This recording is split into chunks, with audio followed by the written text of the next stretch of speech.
George! Γεια σου φίλε Χένρι! Ορίστε Χένρι το μενού! Τι θες να φας σήμερα?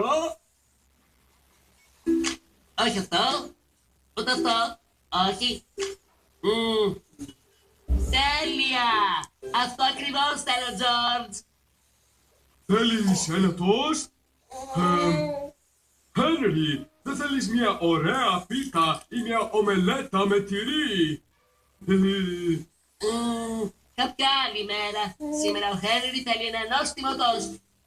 Κοίτα, νιώθω λίγο άβολα. Ευχαρίστως να σου έφτιαγα ένα τόστ. Όμως Χένρι μας τελείωσε το ψωμί.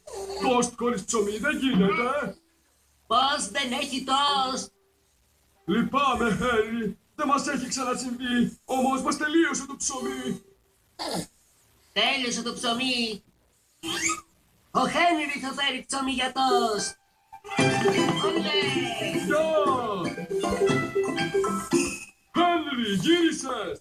George, από πού παίρνουμε ψωμί? Από το μπακάλικο της Γαβριέλας. Από εκεί παίρνουμε ψωμί.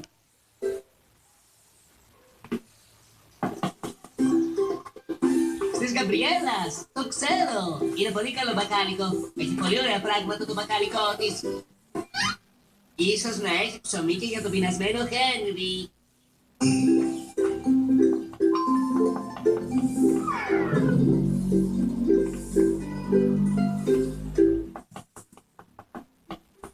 Πω, ωραία πράγματα έχει το μπακάλικο. Πού έχει ψωμί? Wow!